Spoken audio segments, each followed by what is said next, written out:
My channel. आज का हमारा टॉपिक है opportunity in appeal in claim settlement of insurance. Opportunity in appeal in claim settlement of insurance means the chance a customer has to challenge or caution an insurance company's decision about their claim and ask them to review it again. Opportunity in appeal in claim settlement of insurance का मतलब क्या है कि इसके अंदर जो customer हो उसके पास चांस होता है, उसके बाद ऑप्शन होती है कि वो इंश्योरेंस कंपनी की जो डिसीजन होता है रिगार्डिंग द क्लेम उसे चैलेंज कर सकता है और इंश्योरेंस कंपनी को क्वेश्चन कर सकता है कि उन्होंने जो क्लेम का डिसीजन है वो कैसे लिया है। मतलब कि जो कस्टमर है वो उसके साथ सेटिस्फाई नहीं होता और इसलिए वो इंश्योरेंस कंपनी को क्वेश्चन करता है कि वो फिर से रिव्यू करे अपने डिसीजन को। For example, you had a car accident and claimed rupees 50,000 for your car insurance. The insurance company only pays rupees 20,000 saying some damage are not covered. You don't agree and think they misunderstand your policy. Suppose आपने कोई car insurance लिया है तो उसके लिए क्या आपका car accident हो जाता तो उसके लिए आप क्लेम करते हो ₹50,000 और जो इंश्योरेंस कंपनी है वो सिर्फ कितने पे करती है 20,000 और साथ में बोल देती है कि जो बाकी डैमेजेस है वो इसके अंदर कवर नहीं थे ये इंश्योरेंस पॉलिसी के अंदर। और क्या आप उसके साथ एग्री नहीं करते जो इंश्योरेंस कंपनी का डिसीजन होता है और आपको लगता है कि उन्होंने मिसअंडरस्टूड किया पॉलिसीज को। You use your opportunity to appeal and ask them to review their decision showing photos and bills. The insurer checks against and maybe gives you the full 50,000. इसके साथ क्या होता है कि आप इस केस में जो आपकी अपॉर्चुनिटी है अपील उसे यूज़ करते हो और इंश्योरेंस कंपनी को बोलते हैं कि अपने डिसीजन को रिव्यू करे। आप उन्हें उसके बाद सभी फोटोज और बिल दिखाते हो कि एक बार फिर से अपने डिसीजन को रिव्यू करें। और इन केस क्या है अगर इंश्योरेंस कंपनी इंश्योरर चेक करेगी फिर से तो क्या पता आपको वो फुल अमाउंट पे कर दे क्लेम की 50,000।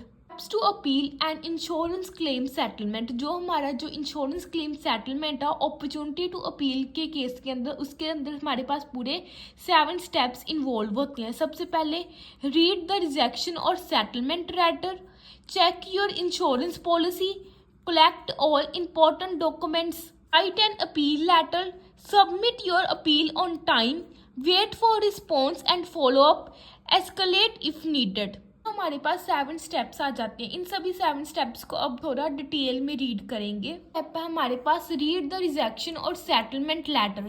Carefully read the letter your insurance company sent. It will explain why your claim was paid less, which policy rule or reason they use. Example, the claim is denied because the damage is not covered under the policies। कि जो insurance company अपने customer अपने policy holder को letter send करती है rejection और settlement letter जो customer है वो उसे केयरफुली रीड करे। क्यों? क्योंकि जो इंश्योरेंस कंपनी है उसके अंदर क्लियरली क्लेम है वो इंश्योरेंस कंपनी ने क्यों लेस पे किया और पॉलिसी का रूल क्या था जो उन्होंने इस इंश्योरेंस के अंदर यूज़ किया अपनी रीज़न को प्रॉपरली स्टेट करती है उस सेटलमेंट लेटर के अंदर। जैसे कि जो उन्होंने जो क्लेम है वो एक्सेप्ट क्यों नहीं किया, क्यों वो क्लेम को मना कर देते हैं, क्यों क्या वो डैमेजेस इस पॉलिसीज के अंदर कवर नहीं होते, क्यों वो इस पूरी रीज़न को एक्सप्लेन करते हैं सेटलमेंट लेटर के अंदर। Check your insurance policy, open your policy document and check what is covered, what is not covered, limits or conditions for claims.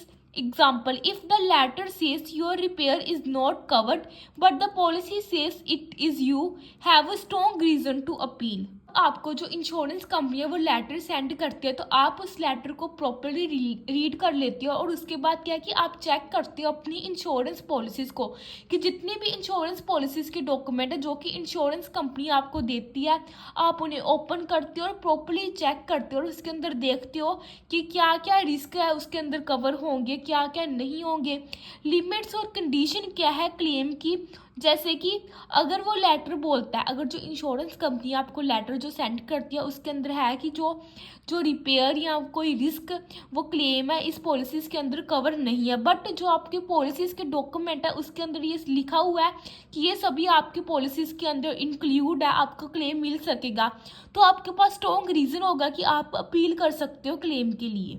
Collect all important documents, gather evidence that support your case, bills and receipts, photos और videos, doctor reports for health claim, fire और garage estimates for the car claim.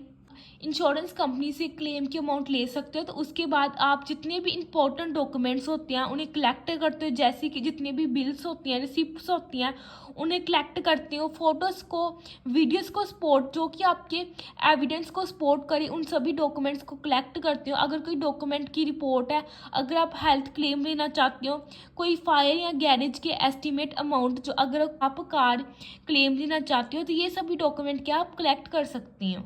An earlier communication with the insurer, this helps you prove your claim is valid। और अगर कोई आपका कोई insurance company के साथ कोई आपने कम्युनिकेशन किया रिगार्डिंग योर पॉलिसी, तो आप वो भी इन डॉक्यूमेंट को कलेक्ट कर सकते हो, वो भी रिकॉर्डिंग को आप ये सभी चीज़ों के साथ क्या प्रूव कर सकते हो कि आपका जो क्लेम है वो वैलिड क्लेम है। Write an appeal letter, write a clear and polite letter to the insurance company explaining why you are unhappy with the claim result, what you want, full payment, recheck, etc. Attach your evidence. You can send it this by email or post. Keep a copy of everything you send। कि उसके बाद आप एक appeal letter लिखते हो insurance company को। जो आप लेटर लिखते हो वो क्लियर होना चाहिए और पोलाइट वे में लिखा होना चाहिए, और उस लेटर के अंदर आप एक्सप्लेन करोगे कि आप जो क्लेम का रिजल्ट है उसके साथ खुश क्यों नहीं हो, आप क्या लेना चाहते हो इंश्योरेंस कंपनी से, क्या आप फुल पेमेंट लेना चाहते हो या आप चाहते हो कि जो इंश्योरेंस कंपनी है वो रीचेक करे सभी प्रोसेस को। और साथ क्या है, आप अपना एविडेंस भी अटैच करते हो, जैसे कि इंपॉर्टेंट डॉक्यूमेंट्स। और ये सभी आप किसके साथ सेंड कर सकते हो, बाय द ईमेल और पोस्ट, दोनों के साथ सेंड कर सकते हो। बट इट इज़ नेसेसरी कि वो क्या आप इसकी जो कॉपी है वो अपने पास मेंटेन करके रखिए। जो भी कुछ आप इंश्योरेंस कंपनी को सेंड करते हो अपील लेटर के साथ, या कोई भी अपील लेटर लिखते हो इंश्योरेंस कंपनी को, तो आपके पास इन सभी की कॉपी होनी चाहिए। Submit your appeal on time. Send your appeal within the time limit, usually 30 to 90 days after the claim decision. Don't wait too long. Check your policy or call the company to confirm the deadline। जो आपकी appeal letter है वो ज़रूरी है कि आप time पे send करें। Send your appeal with in the time limit, जो इंश्योरेंस कंपनी का टाइम लिमिट है, टाइम पीरियड है, ज़रूरी है कि आप उसके अंदर ही जो अपनी क्लेम की अपील लेटर है वो सेंड करें। यूजली हर एक इंश्योरेंस कंपनी का टाइम पीरियड कितना होता है, 30 to 90 डेज। और आप क्या है काफ़ी लंबे टाइम तक इंतज़ार नहीं करें। अगर आप अपनी जल्दी से अपनी पॉलिसीज़ को चेक करें और इंश्योरेंस कंपनी को कॉल करें कि कंफर्म कर सके कि आपकी डेडलाइन क्या है, कब तक आप जो अपील लेटर है वो इंश्योरेंस कंपनी को दे सकते हैं। Wait for response and follow up.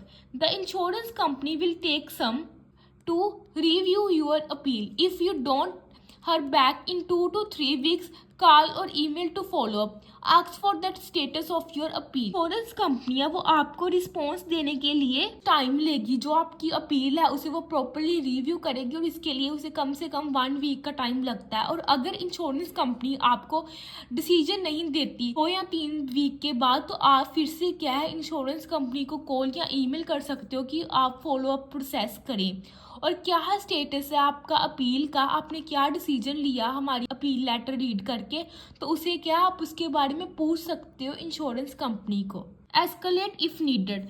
If the insurer still does not settle fairly, you can complain to the higher authorities, insurance ombudsman, insurance regulators, consumer court if needed. और अगर insurance company जो insurer वो still आपका जो claim है वो properly आपको नहीं पे करती, तो उस केस में क्या आप हायर अथॉरिटीज़ को कंप्लेन कर सकते हो, इन्फॉर्म कर सकते हो, जैसे कि insurance regulatory IRDAI in India, consumer court में कंप्लेंट कर सकते हो, इंश्योरेंस ऑम्बुड्समैन को भी कंप्लेंट कर सकते हो अगर जो इंश्योरेंस कंपनियां वो आपको अभी भी जो क्लेम है वो पे नहीं कर रही तो।